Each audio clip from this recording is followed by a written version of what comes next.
It's crazy. I actually had 8 statue boxes to open and assemble.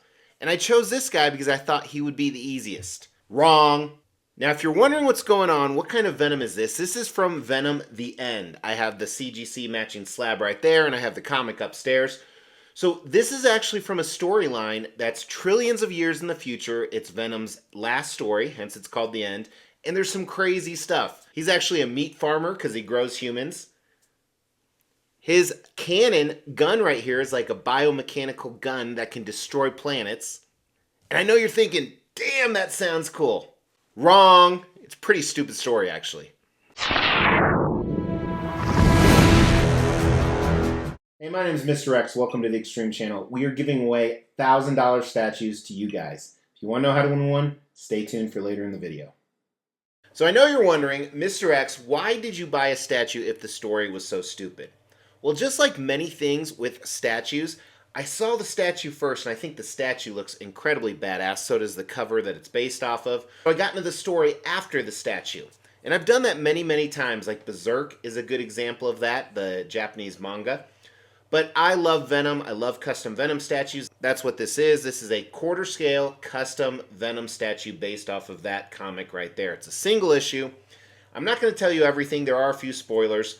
But long story short is inevitably, just like every sci-fi story we know, is artificial intelligence starts to take over the universe and they want to destroy all biolife because they actually use the atoms or the matter or something like that. Venom tries to keep the biolife alive because he needs a host. Well, he holds on to Eddie Brock for 500 years. He's actually able to slow Eddie Brock's aging process. But unfortunately, eventually Eddie Brock dies, despite what he can do. Now with that, if you remember from like Absolute Carnage or King in Black, that there's a codex. So all the symbiotes from the original planet, I forget the name of it, starts with a K, and they keep a memory of everybody they've had. So he's actually able to figure out how to grow human beings again, like farm them out. So he uses tons of different hosts. He actually fights the artificial intelligence, and he does some crazy stuff. He gets like the abilities of Storm to actually help farm people he's growing. It's kind of nuts. He recreates Quicksilver and uses his body so he can travel back and forth in time. But ultimately, no matter what he tries to do to save it, artificial intelligence wins in the end. So another thing too is Stark is actually kind of leading the artificial intelligence. So it's not really Tony Stark, it's his memory that he uploaded, but that's kind of leading them. So he negotiates with him, but he figures out how to use the artificial intelligence and everything they have to actually create bioweapons. So he's able to create this giant cannon. Now every time he uses it and destroys a planet or destroys the oncoming artificial intelligence, it's extremely painful for him for generations and years. So this whole storyline is trillions of years. It's not an easy read. 50% of the words they use, it takes me a minute to actually look at them and figure out what that word is. And it's just weird. So I don't recommend the storyline, but I do recommend the statue, which is what we're going to talk about today. I don't know if you can really call this Venom, because to me, Venom is the symbiote plus Eddie Brock. And as he sits right here, remember Eddie Brock was dead. So this is really not Venom to me, but we're just going to refer to him as Venom because it's kind of weird. Venom is just a symbiote on anybody than all those weird Venomized characters I have over there, which if you're new to the channel, check out some of the other videos. I've owned probably 70 Venomized characters, 40, 50 of those were Eddie Brock, but tons are other ones from the comics as well. Weird stuff, I'm looking at Toxin, I'm looking at Venomized Wolverine, Venomized Batman, Venomized Loki. But let's talk about this Venom. So what's interesting about this is they had to do some of their own artistic interpretation. Clearly, they took it from this cover variant, but the base itself was totally different. So as we dive into that concept, I'm going to try and explain it. And I don't believe some of this was in the comic. So this might just be from the weird mind of the creator. But you have almost an outer space base, which makes sense. That's where this whole battle takes place. Covered in symbiote, which we typically see. And then you have this weird symbiote dragon creature that's spitting out a smaller version of itself over and over again. And this may be just some of the weird symbiote shit that keeps happening. I know I keep saying the word symbiote, but I don't really remember a specific reference to this. So I'm speculating that the creator just wanted to do something weird, different, and badass. And I think it worked. But then the symbiote or Venom is standing there in a museum pose. He's more of a humanoid one. You know, we talk about that a lot. He's not beastly necessarily until you get up to his portrait. Now, this Venom is different. He doesn't have the spider symbol on his chest, but he still has white striations. You're going to see those on the back too when we actually do the close-up video. And of course, he has that bio cannon, which is the coolest part of this statue, especially knowing that it can actually destroy planets. Then you have the portrait. And I read the name of the artist. It was an artist I wasn't super familiar with, so it's not a classic Venom artist by any means, but I really like this portrait. The one thing that it's missing is the tongue, which is even interesting. I remember the last line of the comic, the narrator said, which the narrator I believe was some of the AI. He goes, Venom was actually not bad for a bio life, even though he was a tongue wagger. So they kind of missed out on having the tongue. But again, I think they wanted to match the cover, so I understand why they did that. So I think it's cool. You take a really, really cool cover from a really unique storyline, and then you do some really crazy artistic stuff from the base. Like I said, this story was really out there. So this almost reminds me of like when they were farming the symbiote, but I didn't see this exactly. So I think it's a 4 out of 5. Very solid. Again, they didn't just copy it, but they copied it well, and then they created a lot of their own stuff on it. So props to them. Design. This one has some problems. As I said in the intro, I thought it'd be really easy to assemble. First of all, unboxing was a nightmare. As you can see right here, and we're going to dive in closer, there's so many intricate symbiote parts. Breakages were kind of an issue, nothing huge. Assembly was kind of an issue, nothing huge. Before I dive into those things, here's the unboxing and assembly. One box, which is a nice change. They had an art box, and I believe this is also from the comic, if I'm not mistaken. Standard black foam, packed really well. It had 2 layers, and as you can see, it was really, really complicated. It was like multi-layer with extra packaging around all the tendrils, and we're going to talk more about that.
So as you saw, it took me a long time.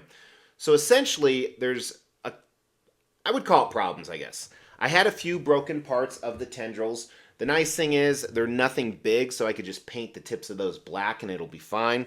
I found some of them, but not all of them. There were like 3 or 4 that were broken. Now, the way all these symbiote mouths on the bottom, or dragons, or whatever you want to call them, they all insert into each other. I'm very worried about that down the road, because essentially this one weighs this one down, which weighs this one down, which weighs this one down, which is weighed into this. So, and I don't think they were magnets. They kind of just set in there. I'm kind of scared they would fall. Where you saw me struggle with the assembly is they have some DNA structures back here, some black DNA structures. I know it's kind of hard to see in the light. You'll see it closer when we do video. You had to assemble some of these, and essentially they have about 14 contact points that all have to be inserted at the same time and fit. So I even have 2 over here. So these little guys, I'm unable to get in. That's what she said. Now the packaging, you saw that. They actually had to glue some of the black foam packaging together. So you had to tear it apart to get it out. So that makes me worry about if I ever have to repack this. It's highly unlikely that it'll get wherever in one piece. And as you saw, they actually packed the gun arm separately, and they did that because first of all, I don't think you could cast this together, but it does leave a little bit of a seam line since it's a separate piece. But that's the only seam line because there's no other switch outs. What you see is what you get. Now, initially when we saw the renders, I thought the cannon actually lit up. So when I got it in, I was expecting actually some type of light up feature, which it doesn't have. But then I saw this and I'm like, oh, okay, this is actually a glow in the dark paint. It's not. So I think that's a little bit of a miss. That could have been nicer. Let's measure him. So he's quarter scale, which most of my, I think all my Venom statues are, 14 inches deep. And again, this is just the base, about 13 inches deep. The dragons or mouths or whatever you want to call them, I obviously add to that. And you are just under 26 inches or so. So a tall quarter scale piece for sure. Won't fit in a traditional Maja case like the ones behind me. I'm gonna have to put them on top. So one of the things I do want to say, I always appreciate when people try and go elaborate. I think this is a museum style statue, but it's kind of elaborate. So I think they definitely get some props for that. But overall, I think the design's a 3 out of 5. Definitely some opportunity. I have some worries for the future, but it's nice to see things out of the box. Paint and sculpt, we're going to dive into those as well. Now the problem with any Venom statue is there's lots of black. Now as we look at this, particularly the paint, one nice thing they did is, even though there's a lot of black, it's kind of varied up. So you see a difference in the black, especially with the light I have on from the Symbiote on the base. Has more of a shiny effect compared to the black on Venom, although you can also see the shiny effect as well. Now, you don't have a lot of the Symbiote kind of moving out, it's more veins. And how bright you're seeing these right here, it doesn't really appear like that in real life. It's something with the camera picking it up and the bright lights. So they still did a decent job. Now, before we talk more about Venom, let me look at the dragons or Symbiote heads or whatever it looks like, or whatever they're called. But and you'll see a few of the broken off pieces, some of the areas here. I like this as well. I think the purple gives it a nice variant. They did a great job with the teeth on all these. I was really surprised no teeth came broken. But again, it's more Venom heads because this Symbiote, which I didn't really talk about this, is immortal, essentially. We've decided ever since the King in Black event that the Symbiote is immortal. So they did a great job with these portraits down here. And even the, almost looks like raw muscle, like exposed muscle coming out. Kind of gross, disgusting. But really, so those striations are cool and just how they're bundled together. Now on the base here, like I said, it's this blue color that kind of insinuates another planet. As I said, the storyline was in outer space, but it's broken up. You can see that back here, kind of plain right there. I don't know what that was intended to be, but it works really, really well together. Now, as far as Venom himself, great musculature. His thighs are a little bit big in my opinion, but they also are on the cover. So I think that you've got to stay true to it, so I appreciate that. And same with his chest, a little wonky, but there's those protruding white striations, and they have some dirty black in them. Same with the back. So kind of just a different variation of Venom. They his fingernails are part of the suit. I talk about that a lot in Venom reviews. Sometimes they do separate nails that almost look like the teeth. And we're gonna look at the portrait in a second. The gun is absolutely fantastic. Looks like there's motion to it, and I think that's complemented by the paint and just the way it runs the sculpt. Really impressive.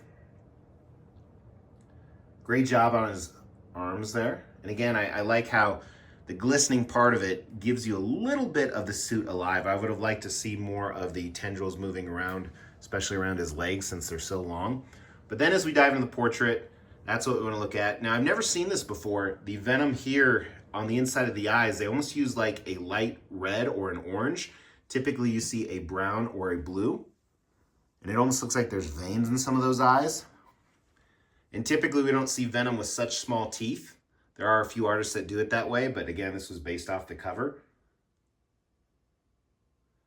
Very cool portrait. And having the statue, while I wasn't a huge fan of the actual story, having the statue does make me appreciate the story a little bit more. And like I said, conceptually, the story is really good. I just think the execution of it was bad. But yeah, great statue with the paint and sculpt for sure. I'm a fan. Sculpt, we're going to talk about that first. I think it's fantastic. At first, I wasn't going to give it a 5 out of 5. Like I said, I would like to see more movement on the suit, but I still think it's a 5 out of 5, especially with the portrait, the arm, and then these. I got to figure out what I'm going to call these heads, dragons, whatever. Paint, I think it's a 4 out of 5. I think it had the potential to be 5 out of 5 if it wasn't due to the design of it, just where it was all black like we talked about. But I think it's a 4 out of 5 on the paint. So this is a very, very good piece. Now, kind of an interesting story. This studio, I've only bought from them twice in my life. The other one I bought is this Thor from years ago. Now, one of the reasons I don't buy from this studio too often is simply for the fact they take a long time to make their pieces. But as you see from that Thor and this one, they make good pieces and they always deliver. So that's very comforting, especially in this day and age. But is he worth it? So they made 45 of these and he was $1,200 retail, which is a lot depending on your point of view. So if you think of like traditional licensed statues from Sideshow and 1/4 scale, they're $700 to $1,000 nowadays, where Prime One Studio is $1,000 to $2,000. So I think the pricing is right, especially when you consider the edition size. However, when we talk about value, resale is kind of what we judge things based off of and not dependent on the economy, but in a normal economy. Although every day I see the White House tweet that our economy is doing the best it ever has.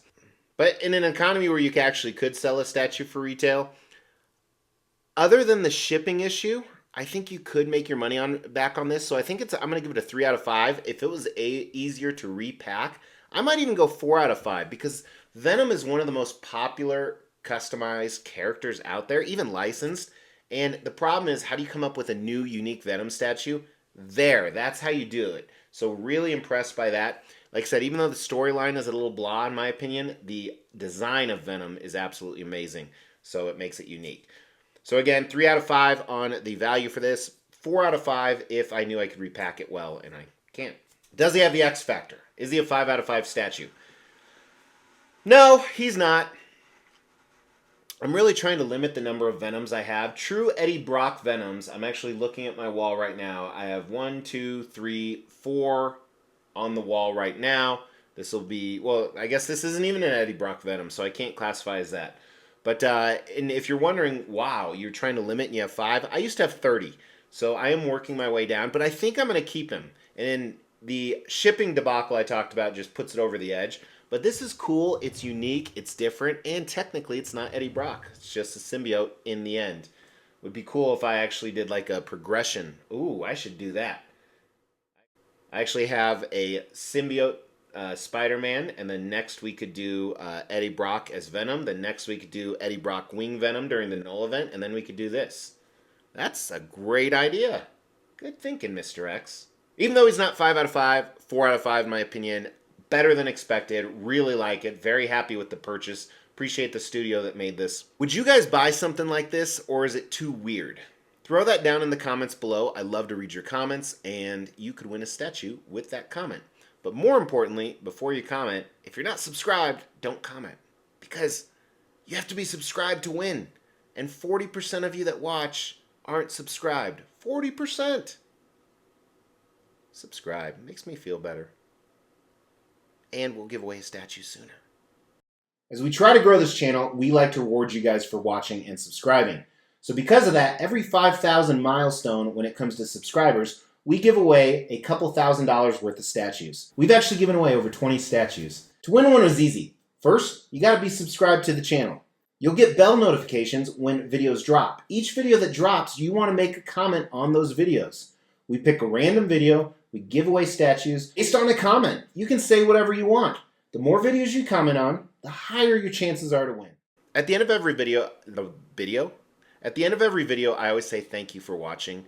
I really mean it. Thank you. That's not a habitual thing that I do. Thank you. I appreciate it so much, guys. If you liked what you saw, please hit the like button. And again, subscribe, comment. Talk to you soon. Take care.